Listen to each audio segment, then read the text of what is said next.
City of Nizam's ഹൈദരാബാദിലാണ് കേട്ടോ. നമ്മളിപ്പോൾ വന്നിട്ടുള്ളത് ചൗമഹല്ല പാലസ്. 225 വർഷത്തോളം ഹൈദരാബാദ് ഭരിച്ചിരുന്ന നിസാമിൻ്റെ രാജകൊട്ടാരത്തിലാണ് നമ്മളിന്ന് വന്നിരിക്കുന്നത്. ഇന്ന് ഇതിപ്പോൾ ഒരു മ്യൂസിയം ഒക്കെയാണ്. വളരെ നല്ല രീതിയിൽ തന്നെ മെയിൻറ്റെയിൻ ചെയ്തിട്ടുണ്ട്.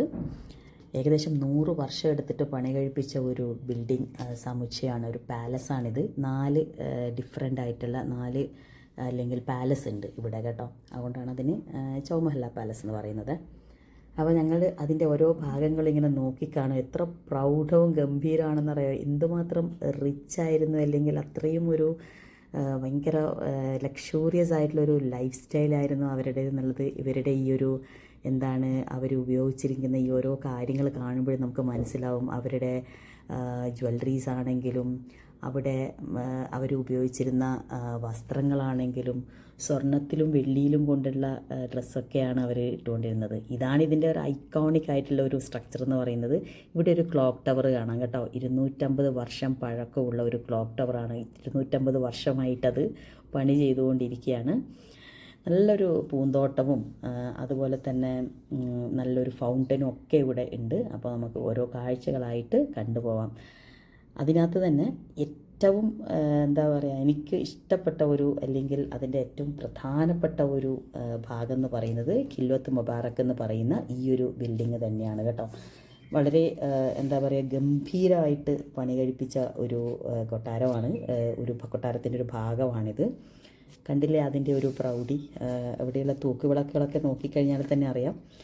വളരെ നീറ്റായിട്ട് മെയിൻറ്റെയിൻ ചെയ്തിട്ടെന്ന് മാത്രമല്ല, ഈ തൂക്കുവിളക്കുകൾ ബെൽജിയം ഗ്ലാസ്സിൽ ഉണ്ടാക്കിയതാണ്. അതുപോലെ തറയൊക്കെ മാർബിളാണ്. ഈ കാണുന്നതാണ് രാജാവിൻ്റെ ഇരിക്കുന്ന ആ ഒരു സ്ഥലം കേട്ടോ. ഇതൊരു ദർബാർ ഹാളാണെന്നാണ് പറയപ്പെടുന്നത്. ഇവിടെ ഓരോ ഭാഗത്തും നല്ല കൊത്തുപണികളും അതുപോലെ തന്നെ ഒരുപാട് കുഞ്ഞ് വേറെ വേറെ റൂംസൊക്കെ ഉണ്ട് കേട്ടോ. അവിടെ ഒരുപാട് പെയിൻറ്റിങ്സ് ആണെങ്കിലും അങ്ങനത്തെ കുറേ കാര്യങ്ങളും പിന്നെ രാജാവിന് കിട്ടിയിട്ടുള്ള കുറേ ഉപഹാരങ്ങളും മറ്റുള്ള രാജ്യങ്ങളിൽ നിന്നൊക്കെ വരുമ്പോഴുണ്ടാവുന്ന അവർ സ്വീകരിച്ചൊക്കെ ഇരുന്ന സ്ഥലം കൂടിയായിരുന്നു ഇപ്പോൾ കാണിച്ച്. ഞങ്ങൾ അതിൻ്റെ ഫസ്റ്റ് ഫ്ലോറിലേക്ക് വന്നിരിക്കുകയാണ്. അപ്പോൾ അവിടെയാണ് ഈ കാഴ്ചകളൊക്കെ നമുക്ക് കാണാൻ പറ്റുന്നത്. കുറേ അതിനെപ്പറ്റിയുള്ള വീഡിയോസ് അതൊക്കെ ഇവിടെ കാണിക്കുന്നുണ്ട് കേട്ടോ. ഇത് ഒരു മ്യൂസിയം ആയിട്ട് അങ്ങനെ ഇതിനെ പ്രിസർവ് ചെയ്തിരിക്കുകയാണ്. വളരെ നീറ്റായിട്ട് തന്നെ മെയിൻറ്റെയിൻ ചെയ്തിട്ടുമുണ്ട്. ഇവിടെ വരുമ്പോഴേക്കാണ് ആ പറയുന്ന കുറേ പെയിൻറ്റിങ്സും കാര്യങ്ങളും ഒക്കെ കാണാം. പിന്നെ നമുക്ക് ഇവിടുന്ന് മുകളിൽ നിന്ന് നിലയിൽ വന്നു കഴിഞ്ഞാലും അതിൻ്റെ നല്ലൊരു ബ്യൂട്ടി ആസ്വദിക്കാൻ പറ്റും. ഇത് അതിൻ്റെ ആ ഒരു ബാൽക്കണിയിൽ നിന്ന് നോക്കുന്ന ദൃശ്യമാണ് കേട്ടോ. വളരെ നല്ല ഒരു കാമായിട്ടുള്ള ഒരു വ്യൂ ആണ് അവിടെയുള്ളത്. ഇത് അവരുപയോഗിച്ചിരിക്കുന്ന ക്രോക്കറിയും കാര്യങ്ങളൊക്കെ നല്ല ഭംഗിയാണ് കേട്ടോ. അവർ കഴിച്ചുകൊണ്ടിരുന്ന ഇതും അതുപോലെ തന്നെ ഗസ്റ്റിനെയൊക്കെ കൊടുക്കാനും ഒക്കെയുള്ള ക്രോക്കറി ഐറ്റംസൊക്കെ സൂക്ഷിച്ച് വയ്ക്കുന്നുണ്ടോ. നല്ല ഭംഗിയുണ്ട് കാണാൻ.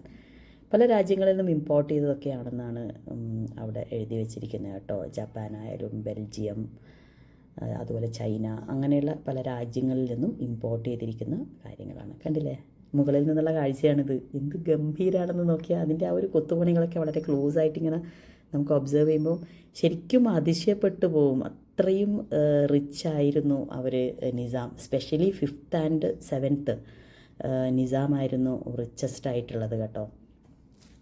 അതിൽ 7th നിസാമിൻ്റെതാണ് നമ്മുടെ ഒസ്മാനിയ ബിസ്ക്കറ്റ്, അതായത് ഒസ്മാൻ അലി ഖാൻ ഒസ്മാനിയ യൂണിവേഴ്സിറ്റി, നമ്മൾ താജ്മഹൽ നമ്മുടെ ചാർമിനാറിനടുത്ത് കണ്ടിരിക്കുന്ന ഇത് ഒസ്മാനിയ ഹോസ്പിറ്റൽ, അതുപോലെ ഒസ്മാനിയ ബിസ്ക്കറ്റ് ഓബ്വിയസ്ലി അതൊക്കെ അദ്ദേഹത്തിൻ്റെ പേരിലാണ്. ഇത് നമ്മൾ വന്നിരിക്കുന്ന അവരുപയോഗിച്ചിരിക്കുന്ന വെപ്പൺസൊക്കെ കണ്ടോ. ഇനി ഇവിടെ എന്താ ഇല്ലാത്തതെന്ന് ചോദിച്ചാൽ മതി, എല്ലാം ഉണ്ട് കേട്ടോ. നല്ല ഭംഗിയായിട്ട് അത് സൂക്ഷിച്ച് എന്താ പറയുക സന്ദർശകർക്ക് കാണാൻ എന്നുള്ള രീതിയിൽ വെച്ചിട്ടുണ്ട്. ഇതൊക്കെ നോക്കിയേ, വാളും പരിചയവും എന്താ പറയുക, ഈ നമ്മുടെ യുദ്ധത്തിനൊക്കെ പോകുമ്പോൾ ഇടാൻ ഉപയോഗിക്കുന്ന ആ ഒരു പടച്ചട്ട പോലുള്ള കാര്യങ്ങളും അവരുടെ ആ ഒരു എല്ലാം നല്ല ഭംഗിയായിട്ട് എന്താ പറയുക അലങ്കരിച്ചതുപോലെയാണ് വെപ്പൺസൊക്കെ വെച്ചിരിക്കുന്നത്. നല്ല ഭംഗിയാണ് കേട്ടോ കാണാൻ. ഇതൊക്കെ നല്ല രസമാണ്. അതുപോലെ തന്നെ അവർ ഉപയോഗിച്ചിരിക്കുന്ന എന്തുമാത്രം വെപ്പൺസ് ആണെന്നറിയാം. എന്തൊരു വെറൈറ്റീസ് ഓഫ് വെപ്പൺസ് അവർ ഉപയോഗിച്ചിരിക്കുന്നത് എന്നുള്ളതിൻ്റെ ഒരു ഇതാണ്. ഇതൊക്കെ പലതും എന്താ പറയുക മറ്റുള്ള രാജ്യങ്ങളിൽ നിന്നും കൊടുത്തതും അങ്ങനെയൊക്കെയാണ്. അതും ആ വെപ്പൺ വെച്ചത് തന്നെ എന്ത് ഭംഗിയായിട്ടുള്ള ചിത്രപ്പണികളൊക്കെയാണെന്നറിയോ അതിൻ്റെ. ഇനി നമുക്ക് ഇവിടുത്തെ ചില കുറച്ചുകൂടെ കാര്യങ്ങൾ കാണാം കേട്ടോ. ഞാൻ എല്ലാം ഇതിനകത്ത് ഉൾപ്പെടുത്തിയില്ല. നമ്മൾ വന്നിരിക്കുന്നതെന്ന് വെച്ചാൽ ഒരു നട്ടുച്ച സമയത്താണ് കേട്ടോ. എങ്കിലും ഇതിനുള്ളിൽ നമുക്ക് അത്രയും അങ്ങ് എഫക്റ്റ് ആയിട്ടില്ല. കാരണം മോസ്റ്റ്ലി നമ്മൾ ഇതിനുള്ളിലൂടെയാണ് കവർ ചെയ്യുന്നത്. ഇതൊക്കെ അവിടുത്തെ രാജ്ഞിമാരുടെ എന്താണ് അവരുപയോഗിച്ചിരിക്കുന്ന ഡ്രസ്സൊക്കെ വെരി എക്സ്പെൻസീവ്, ലൈക്ക് എന്താണ് സിൽവർ, ഗോൾഡ് അതുപോലെയൊക്കെ ഉള്ള എന്താ പറയുക നൂലുകൾ കൊണ്ടുണ്ടാക്കിയിരിക്കുന്ന ഡ്രസ്സും കാര്യങ്ങളൊക്കെയാണ്. അപ്പോൾ അതൊക്കെ കാണുമ്പോഴേ തന്നെ അറിയാം അവർ എന്തുമാത്രം അങ്ങനെ ഒരു ലൈഫ് സ്റ്റൈലാണ് ഫോളോ ചെയ്തിട്ടുണ്ടായിരുന്നത്. അത്രമാത്രം റിച്ചായിരുന്നു അവരുടെ ഒരു എന്താ പറയുക ഭരണം അല്ലെങ്കിൽ ഭരണകൂടം എന്ന് പറയുന്നത്, നിസാംസ്. ഇനിയിപ്പം നമ്മൾ ആ ഒരു കാഴ്ചകളെല്ലാം കണ്ടു. ഇനിയിപ്പം നമ്മൾ ഇറങ്ങുന്നത് ഇത് കണ്ടില്ലേ അവരുടെ ആ ഒരു ഇരിപ്പിടങ്ങളൊക്കെ നോക്കിയേ. ആ ഒരു ഡൈനിങ് ഏരിയയിൽ ഉപയോഗിക്കുന്നതും ഒക്കെ ആയിട്ട് അതിനുള്ളിലേക്ക് നമുക്ക് പ്രവേശിക്കാൻ പറ്റില്ല കേട്ടോ. അപ്പോൾ അവിടെ ഇവിടെ നിന്ന് നോക്കിയാൽ നമുക്ക് നല്ലൊരു ഫൗണ്ടൻ കാണാം. അപ്പോൾ ഇനി നമുക്ക് അവിടുത്തെ കുറച്ച് വിൻറ്റേജ് കാർസിൻ്റെ കളക്ഷൻസ് കാണാം കേട്ടോ. വെറൈറ്റീസാണ് കേട്ടോ. വളരെ പ്രൗഢിയോടെ കൂടെ നിൽക്കുന്ന ഒരുപാട് കാസിൻ്റെ ഒരു കളക്ഷൻ തന്നെ അവിടെയുണ്ട്. 4 വീലേഴ്സും ഉണ്ട്, അതുപോലെ തന്നെ 2 വീലേഴ്സും ഉണ്ട് കേട്ടോ.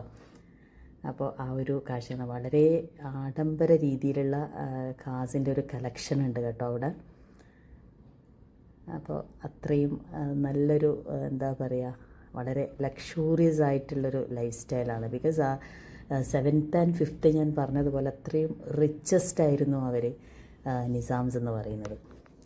അപ്പോൾ അങ്ങനെ നമ്മൾ കുറേ ഫോട്ടോസൊക്കെ എടുത്തു. നമുക്ക് പറ്റുന്ന രീതിയിലുള്ള ഫോട്ടോസൊക്കെ നല്ലൊരു മെമ്മറി ഉണ്ടാക്കാനുള്ള അത്രയും ഫോട്ടോസ് നമ്മൾ എടുത്തിട്ടുണ്ട്.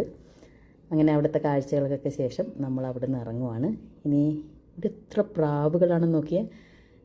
ഈ പ്രാവിനെ പീജിയൻസിനെ ഫീഡ് ചെയ്യുന്ന സ്ഥലമാണെന്ന് തോന്നുന്നു കേട്ടോ. അതുകൊണ്ടല്ലേ അത്രയും വരുന്നത്.